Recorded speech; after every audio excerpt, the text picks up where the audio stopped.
Sir పొదుపు చేయడం ఇంపార్టెంటా? Invest చేయడం ఇంపార్టెంటా? రెండు ఇంపార్టెంటే. పొదుపు లేకపోతే పెట్టుబడి ఎక్కడి నుంచి వస్తుంది? ఓకే. పొదుపు చేస్తేనే పెట్టుబడి వస్తుంది. ఓకే. పొదుపు మదుపు రెండు ఇంపార్టెంటే. ఓకే. అంటే కొంతమంది అప్పు చేసి మరి ఇన్వెస్ట్ చేస్తుంటారు. అప్పు చేసి పెట్టుబడి మాత్రం ఎప్పటికి కూడా కరెక్ట్ కాదు. ఓకే. మీరు మీ సొంత డబ్బుతోనే పెట్టుబడి పెట్టండి. ఆ! ఆలస్యమైనా పర్వాలేదు. వడ్డీ చెల్లించాల్సిన అవసరం ఉండకూడదు. ఓకే. ఎంతైనా మీ డబ్బు 500 నుండి 1000 నుండి 10,000 నుండి పెట్టండి. ఓకే. ఇప్పుడు ఎంతోమంది మేము చూసాము. మిడిల్ క్లాస్ అంటే ఒకప్పుడు 20 ఏళ్ళ 30 ఏళ్ల క్రితం మిడిల్ క్లాస్ అంటే టెలిఫోన్ ఉండేది కాదు. అవును. ఇవాళ అందరి చేతిలో సెల్ ఫోన్ ఉంది. ఇంతకుముందు ఇంట్లో ఏసీ ఉండేది కాదు. ఫ్యాన్లు మాత్రం ఉండేవి. ఇప్పుడు అన్ని ఇళ్లలో ఏసీలు అయ్యాయి. ఇంత వాషింగ్ మెషిన్ ఉండేది కాదు. ఇప్పుడు వాషింగ్ మెషిన్స్ ఉన్నాయి. అంటే ఇప్పుడు మిడిల్ క్లాస్ ఎక్కడికి మిడిల్ క్లాస్ లెవెల్ పెరిగిపోయింది. యెస్. యెస్. దాని ప్రకారము మన మిడిల్ క్లాస్ కాదు ఇప్పుడు. ఒకప్పుడు రిచ్ క్లాస్ ఇప్పుడు. ఓకే. ఓకే. రైట్. ఒక గత తరానికి రిచ్ క్లాస్ ఎలా ఉంది, ఇప్పుడు మిడిల్ క్లాస్ అలా ఉంది. అంటే మన ఎక్స్పెక్టేషన్ పెరిగిపోతున్నాయి. మన ఖర్చు కూడా పెరుగుతాయి. కాబట్టి మన ఆదాయం కూడా పెరగాలి. అవును. ఆదాయం పెరగాలంటే కష్టపడడం ఒక్కటే మార్గం అనుకుంటాం. యెస్. కాదు, పెట్టుబడి కూడా మార్గమే. ప్యాసివ్ ఇన్కమ్ అది. యెస్. కష్టపడి కూడా మనకు వచ్చే ఆదాయం పెట్టుబడి పెట్టకుండా వచ్చేది. ఓకే. అది డిపాజిట్ కావచ్చు, మ్యూచువల్ ఫండ్స్లో కావచ్చు, ఏదైనా పార్ట్నర్షిప్లో కావచ్చు, ఏదైనా షాప్ పెట్టించడం కావచ్చు, ఎవరితోనైనా కానీ వాళ్ళు లాభం తీసుకోవచ్చు. పార్ట్ టైం జాబ్ చేసుకోవచ్చు. మన ఇప్పుడు ఉన్న డిజిటల్ కమ్యూనికేషన్ ద్వారా మీకున్న తెలివితేటల్ని ప్రపంచానికి తెలపండి. దాన్ని మానిటైజ్ చేయండి. దాంట్లో కూడా రావచ్చు, ఇన్కమ్ రావచ్చు. ఏదో వస్తాయని కాదు, కానీ ఏది చేస్తే ఏమైనా రావచ్చు. కరెక్ట్. ప్రయత్నం చేయడం తప్పలేదు. Right sir. మరి ధనవంతులు ఇది ఈజీగా చేస్తారు. ఈ రిస్క్ టేకింగ్ కానీ ఇవన్నీ చేయగలుగుతారు.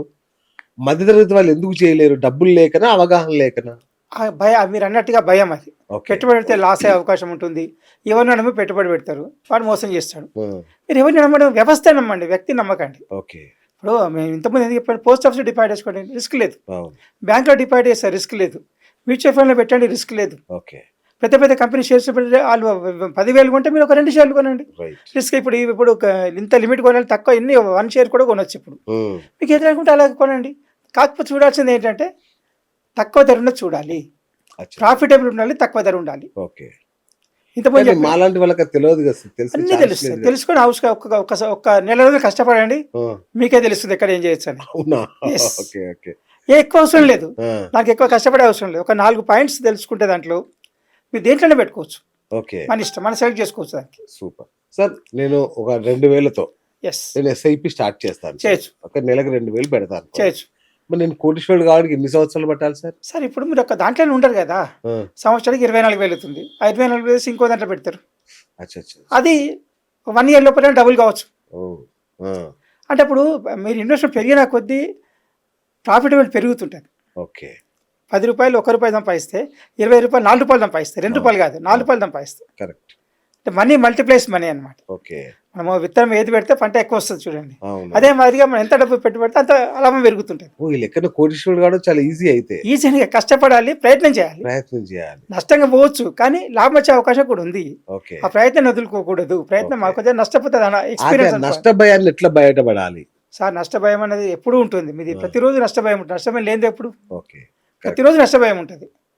మన రోడ్డు మీద వెళ్తుంటే కూడా యాక్సిడెంట్ భయం ఉంటుంది, అయినా వెళ్తుంటాం మనం. అవును. మన తినే దాంట్లో కూడా ఏముందో కూడా అంటే అయినా కానీ నష్టభయం ప్రతిరోజు ఉంటుంది. మనం ఎంత భరించగలుగుతాం అంత రిస్క్ తీసుకోవాలి. మార్కెట్లు పడిపోతుంటాయి కదా సార్ అప్పుడప్పుడు. ఆ క్రాష్ టైంలో ఈ ఎస్ఐపిలలో ఇన్వెస్ట్మెంట్ తీసేసుకోవాలా, ఇంకా ఎక్కువ చేయాలా? ఎక్కువ చేయాలి ఇంకా. ఇంకా మార్కెట్ క్రాష్ అయినప్పుడు డౌన్ అవుతుంది కదా, అప్పుడు మార్కెట్ ఆ! అయినప్పుడు మీకు అవకాశం దొరికినట్టు. అది అచ్చా. అచ్చా. ఇప్పుడు మీకు ₹10 వస్తే ₹8 దొరుకుతుంటే అవకాశం దొరికినట్టే, మీకు ₹6 కంటే ఇంకా అవకాశం దొరికినట్టే మీకు. అది ఓకే. అంటే ఇన్వెస్ట్మెంట్ పెంచితే మల్టిపుల్ పెరిగే అవకాశం ఎక్కువగా ఉంటుంది. ఓకే. మళ్ళీ తేరుకున్నప్పుడు ఎస్, కాకపోతే వెయిట్ చేయాలి. Right sir. Mutual funds yes మనం అనుకున్నట్టు ఎట్లాంటి రిస్క్ లేకుండా ₹1,00,00,000 సంపాదించే ప్లాన్ ఏమైనా ఉంటుందా సార్? సార్ రిస్క్ అనేది లేకుండా ఏది ఉండదు. Risk okay. ఉంటుంది. ఆ! ఆ రిస్క్ ఉంటుంది ఎట్లుంటుంది అంటే మరీ ఎక్కువ లాస్ కాదు, మరీ ఎక్కువ లాభం రాదు. ఓకే. మరీ ఎక్కువ నష్టం జరగదు, ఎక్కువ లాభం జరగదు మ్యూచువల్ ఫండ్లు పెడుతుంటాయి. హ్మ్. ఎందుకంటే వాళ్ళు సైంటిఫిక్ అనాలిసిస్ చేసి ఇన్వెస్ట్మెంట్ చేస్తుంటారు. కాకపోతే కొన్ని చోట్ల ఇన్ఫ్లుయెన్స్లోకి వచ్చి వాళ్ళు హై ప్రెస్టేజ్లో కూడా పెడతారు అని చెప్పని ఒక రూమర్ ఉంది. బట్ ఇంతవరకు కరెక్ట్ చెప్పాలి. ఇంతవరకు మ్యూచువల్ ఫండ్స్లో నష్టపోయిన వాళ్ళు చాలా తక్కువ మంది, చాలా తక్కువ. చాలా తక్కువ. లాభం తక్కువ ఉండొచ్చు, కానీ నష్టం మాత్రం చాలా తక్కువ. ఓకే. కాబట్టి మ్యూచువల్ ఫండ్స్ పెట్టడం వల్ల ఈ బ్యాంక్ రేట్ ఆఫ్ ఇంట్రెస్ట్ కంటే ఎక్కువనే ఉంది బెనిఫిట్ మీకు. సూపర్. ఇంకా పెరిగే అవకాశం కూడా ఉంది. అదేలేనా. దాని ప్రకారం కూడా మేము పెట్టుకోవచ్చు. లేకపోతే మనం దానిలో కూడా హై రిస్క్ ఉంటాయి. దాంట్లో కూడా low హై risk రిస్క్ పెడతారు ఉంటాయి కొందరు. అట్లా. దాంట్లో కూడా ఎన్నో రకాల మ్యూచువల్ ఫండ్స్ వచ్చాయి ఇప్పుడు. అవును. గ్రోత్ ఫండ్స్ అని, ఎనర్జీ ఫండ్స్ అని, అవును. ఇన్వెస్ట్మెంట్ ఫండ్స్ అని ఎన్నో వచ్చాయన్నమాట. మనకి ఇష్టమైన దాంట్లో పెట్టుకోవచ్చు. Correct. కొన్ని దాంట్లో డివైడ్ చేయొచ్చు. దాంట్లో కూడా అవును. ఎన్ని సెకండ్ అన్నింటిలో డివైడ్ చేసుకొని పెట్టుబడి పెట్టుకోవచ్చు మనకు. రైట్. స్టెప్ అప్ ఎస్ఐపి అని ఒకటి విన్నాను ఎస్ నేను. ఎస్ అంటే ప్రతి సంవత్సరం ఒక 10% పెంచుకుంటూ పెంచుకుంటూ పోవచ్చు. ఎస్ దానివల్ల ఏం మ్యాజిక్ జరుగుతుంది సార్? ఇప్పుడు మీరు ఇంతకుముందు చెప్పారు 2000ని ఉమ్, మళ్ళీ వచ్చే సంవత్సరము 20,000 కాదు ఇంకా 3,000 కూడా పెంచే ఆదాయం పెట్టుకోదు ఇంకా పెంచుకునే అవకాశం ఉంటుంది. అచ్చా. స్టెప్ అప్ అంటే ఇప్పుడు మనకి ఈ సంవత్సరం ఈ నెల 2,000 పెడుతున్నాం, ఆ, ఒక సంవత్సరం 2,400 పెడదాం అనుకున్నాం. ఓకే ఆ స్టెప్ 20% ఎక్సెస్ అనమాట. ఓకే తర్వాత మళ్ళీ ఇంకో 20% ఎక్సెస్ చేసుకోవచ్చు. ఆటోమేటిక్గా మన అకౌంట్కి డైరెక్షన్ ఇచ్చేగానే ఇన్స్ట్రక్షన్ కానీ ఆటోమేటిక్గా ఎవ్రీ మంత్ డెబిట్ అయిపోతుంటుంది. అచ్చా అచ్చా అచ్చా ఇవి చాలా వరకు compulsory. Savings is become compulsion. Okay అంటే కంపల్సరీ అంటే మన మనకు తిండి కోసం ఎలా ఖర్చు పెడతామో సేవింగ్ కూడా అలాగే పెట్టాలి. ఓ అంత శ్రద్ధతో సూపర్. అంత కంటిన్యూస్గా పెట్టాలి, వెనక్కి రాకూడదు. కొంచెం నష్టమైన పర్వాలేదు, ఆలస్యం అయితే వాళ్ళు మనకు వస్తుంది కానీ నష్టం జరిగే అవకాశం లేదు. ఓకే కాబట్టి దేంట్లోనే పెట్టండి, మీరు పెట్టే అవకాశం ఉంది. లాభం తక్కువ అవుతుండొచ్చు కానీ కానీ మీ యొక్క వెల్త్ పెరుగుతుంటుంది. Correct. కాన్ఫిడెన్స్ మనకు ఇప్పుడు మన చేతిలో ఏమి లేని దానికి ₹1,00,000 జేబులు ఉన్నందుకు ఇంత ధైర్యం ఉంటుంది. అంతే కదా సార్. అది ఇంపార్టెంట్. అక్కడ ఫస్ట్ సైకాలజికల్ మైండ్ సెట్ పోతుంది. ఉమ్, కంఫర్టబుల్ అయినప్పుడు ఆలోచన వేరే విధంగా అవుతుంది. Correct. లేదు ఇవాళ కొరకు ఆలోచించాలనుకుంటే ఎప్పుడు బిజీ ఉంటారు. Index funds versus active funds, yes, ఈ రెండిట్లో మధ్యతరగతి వాళ్ళకి ఏది బెస్ట్? యాక్టివ్ ఫండ్సే బెటర్ ఇండెక్స్ ఫండ్స్ కంటే. ఇండెక్స్ బేస్డ్ అనేది రిస్క్ ఉంటుంది, పెరిగే అవకాశం తగ్గే అవకాశం ఉంటుంది. పెరుగుతుంది కానీ కొంచెం కొంచెం పెరుగుతుంటుంది. యాక్టివ్ ఫండ్స్లో అయితే మంచిగా పెరిగే అవకాశం గ్రాడ్యువల్గా పెరుగుతుంది, సాలిడ్ కన్సాలిడేషన్గా పెరుగుతుంది. గ్రాఫ్ ఇలా పెరుగుతుంది, ఓకే ఇలా కాదు ఇలా కాదు, రైట్ సూపర్. గ్రాఫ్ పెరిగే అవకాశం ఎక్కువ ఉంటాయి. కాబట్టి మనకు యాక్టివ్ ఫండ్స్ కంటే బెటర్. ఓకే సార్, చేతిలో ₹1,00,000 లేని ఒక మనిషి రియల్ ఎస్టేట్ రంగంలోకి అడుగు పెట్టొచ్చా? ఇప్పుడు రియల్ ఎస్టేట్ ఇన్వెస్ట్మెంట్ ఫండ్స్ వచ్చాయి, దాంట్లో పెట్టండి. ₹1,000 పెట్టుకోవచ్చు. సిప్ ద్వారా 2,000 పెట్టుకోవచ్చు. 3 నెలకి పెట్టుకోవచ్చు. అచ్చా దాంట్లో రియల్ ఎస్టేట్ ఇన్వెస్ట్మెంట్కి వెళ్ళిపోతుంది.